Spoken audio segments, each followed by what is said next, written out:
નમસ્કાર મિત્રો, મતદાર યાદીમાં નામ ચડાવવા માટે શું કરવું અથવા નવું ચૂંટણી કાર્ડ કઢાવવા માટે શું કરવું?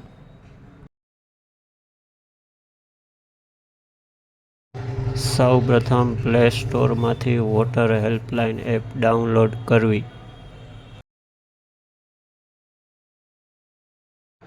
ન્યૂ યુઝર પર ક્લિક કરવું. મોબાઈલ નંબર દાખલ કરી સેન્ડ ઓટીપી પર ક્લિક કરવું.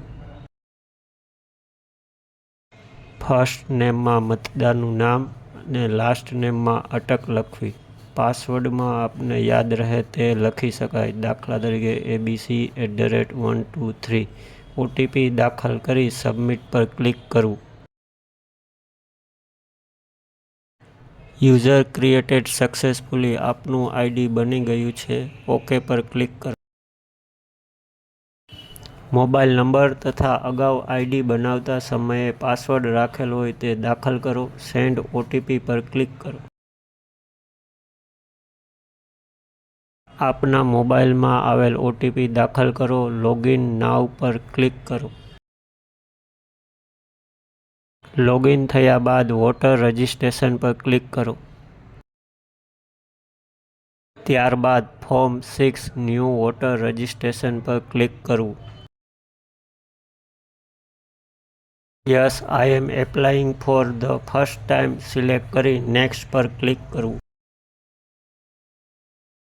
ત્યારબાદ રાજ્ય ગુજરાત, જિલ્લો જૂનાગઢ તથા સંબંધિત વિધાનસભા મતદાર વિભાગ સિલેક્ટ કરવો. મતદારની જન્મ તારીખ લખવી. મતદારની જન્મ તારીખ લખેલ હોય તેવું એક ડોક્યુમેન્ટ અહીં સિલેક્ટ કરી સ્વપ્રમાણિત કરી અપલોડ કરવું. ત્યારબાદ નેક્સ્ટ પર ક્લિક કરવું.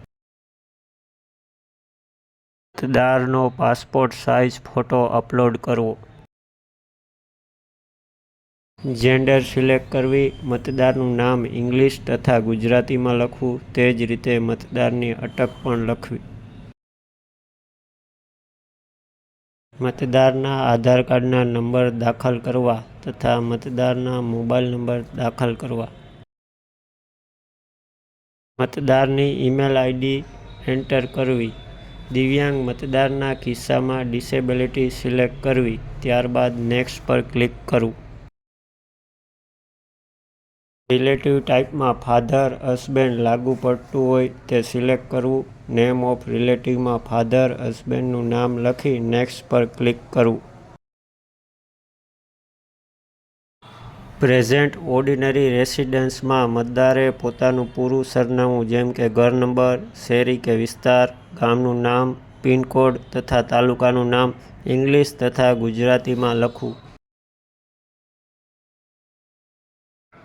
મતદારનું એડ્રેસ લખેલ હોય તેવું એક ડોક્યુમેન્ટ અહીં સિલેક્ટ કરી સ્વપ્રમાણિત કરી અપલોડ કરી નેક્સ્ટ પર ક્લિક કરવું. આધાર કાર્ડ, રેશન કાર્ડ, લગ્ન નોંધણી પ્રમાણપત્ર, લાઇટ બિલ વગેરે.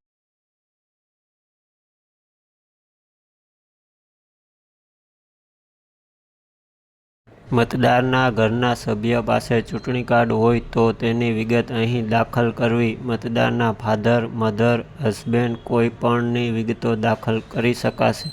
નામ અને ચૂંટણી કાર્ડ નંબર દાખલ કરવાના રહેશે. ત્યારબાદ નેક્સ્ટ પર ક્લિક કરવું. ત્યારબાદ ડિક્લેરેશનમાં મતદારે તેનો જન્મ ક્યાં થયો તે રાજ્ય, જિલ્લો અને સ્થળ લખવાનું રહેશે. મતદાર હાલના સરનામે અંદાજે કેટલા સમયથી રહે છે તે તારીખ લખવી. પ્લેસ ઓફ એપ્લિકેશનમાં અરજી કયા સ્થળ પરથી કરી એ સ્થળનું નામ એટલે કે ગામનું નામ લખી ડન પર ક્લિક કરવાનું રહેશે. ફોર્મ 6 પ્રિવ્યૂ ન્યૂ વોટર રજિસ્ટ્રેશનમાં આપના દ્વારા જે વિગતો ભરવામાં આવેલી તે ચેક કરી કન્ફર્મ પર ક્લિક કરવું. આપની ચૂંટણી કાર્ડ માટેની અરજી ઓનલાઈન સબમિટ થઈ ગયેલ છે. યોર રેફરન્સ આઈડી વાળા નંબરથી આપને અરજીની પ્રોસેસ ક્યાં પહોંચી તે જોઈ શકાશે. Thank you.